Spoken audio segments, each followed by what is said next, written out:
ഇതെന്താ ഇങ്ങനെയെന്നല്ലേ? ഇതെന്താ അറിയാം, സംഭവം എന്താ അറിയാം, ഇതൊരു ഫേമസ് ചീരയാണ്. അപ്പോൾ ഇപ്പം നമുക്ക് അടുത്ത കൊല്ലത്തേക്ക് അതായത് വേനലിലേക്ക് വിത്താക്കാനുള്ള സാധനം. വിത്താക്കണ ഞാൻ കുറച്ച് കഴിഞ്ഞ് കാണിച്ചത്. എൻ്റെ പേരെന്തേന്? ഇത് വ്ളാത്താങ്കര ചീര എന്ന് പറയും.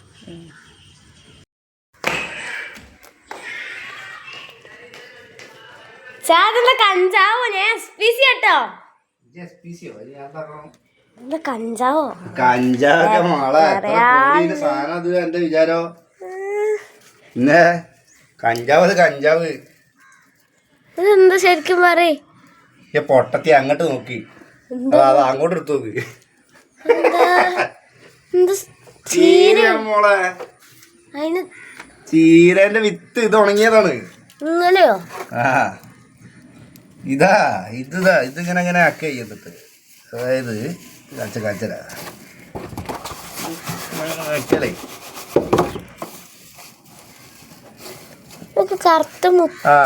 ഈ കറുപ്പ് സാധനം കാണില്ലേ? അതന്നെ, അതാണ് കറക്റ്റ് കാച്ചത്. ഇത് കൊറേ ഞാൻ തൊയിച്ചിട്ട് പോയി. കടാ ഇത് കറുപ്പ് മണി തൊയ്യണ്ട. ഇതാണ് ചീരന്റെ വിത്ത്. ചീരന്റെ വിത്താണ്.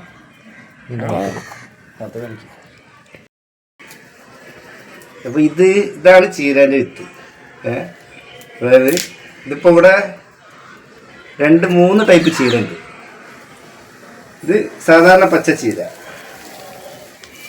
ഇതാണ് ചുവപ്പ് ചീര. ഇത് കുറച്ചുള്ളൂ. ഇത് ചുവപ്പ് ചീരയാണ്. ഇതൊക്കെ വിത്തുണ്ട്. ഇത് ഇനിയിപ്പോൾ ഇതിൻ്റെ അകത്തുനിന്ന് ഇങ്ങനെ വിത്ത് ഇങ്ങനെ എടുക്കണം. ഇതുണ്ടോ, ഇതൊക്കെ വിത്താണത്. ഇതൊന്നും പാടി ഒന്ന് ചെറുതായിട്ടൊന്ന് വെയിലത്ത് വെച്ചിട്ട് ചെറുതായിട്ട് ഒന്ന് ചൂടായി കഴിഞ്ഞാൽ ഇതൊന്നും ഇങ്ങനെ ആക്കിയാൽ തന്നെ പോരും. വലിയ വലിയ കൃഷിക്കാരൊക്കെ മൊത്തത്തിൽ ഇതേപോലെ ഈ തണ്ടടക്കം അങ്ങനെ തന്നെ കൂട്ടിയിട്ട് ഉണങ്ങിയതിന് ശേഷം ഷീറ്റിനകത്തിട്ടിട്ട് അടിച്ചടിച്ചിട്ടാണ് വിത്തെടുക്കുക. ഇത് നമ്മളിപ്പോൾ ചെറിയ രീതിയിൽ നമ്മൾ വീട്ടിൽ കൃഷി ചെയ്യാതൊക്കെ ധാരാളമാണ്. അതിനകത്തൊക്കെ ഉണ്ടാവും. ഇതൊന്ന് ഉണങ്ങിക്കഴിഞ്ഞാൽ ഇത് പെട്ടെന്ന് പോരും. ഇത് പിന്നെ ഉണങ്ങാണ്ട്. ഇതിപ്പോൾ ഞാൻ കുറച്ച് നേരത്തെ പറിച്ചിട്ട് പോകും. ഞാൻ നേരത്തെ പറിച്ച ആ തൈയാണിത്. കണ്ടില്ലേ, ഇതിനകത്തൊക്കെ വിത്തുണ്ടാവും. ഇത് വ്ളാത്താങ്കര ചീരയാണ്.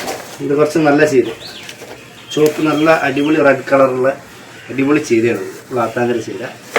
ഇത് നമ്മുടെ പച്ച ചീര. ഇത് സാധാരണ നമ്മുടെ മാർക്കറ്റിലേക്ക് കിട്ടുന്ന ചുവപ്പ് ചീര.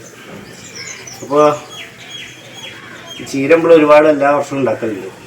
അതുപോലെ മഞ്ഞളും ഒരുപാട് ഉണ്ടാക്കലുണ്ട്. നമ്മൾ യൂട്യൂബ് ചാനലിൽ കയറി നോക്കിയാൽ കാണാം മഞ്ഞൾ പറിക്കണതും ചീരേൻ്റെയും ഒക്കെ. ചീര ഞാൻ പച്ചക്കറി ഒക്കെ ചെറുതായിട്ടൊക്കെ കൃഷി ചെയ്യുന്നതിൻ്റെ വീഡിയോ ബാക്കി ഇതിന് മുന്നേ ചെയ്തതും പാടി കൂട്ടിയിട്ട് ഞാൻ ഈ വീഡിയോ ലാസ്റ്റ് ഇടാം. ബൈ.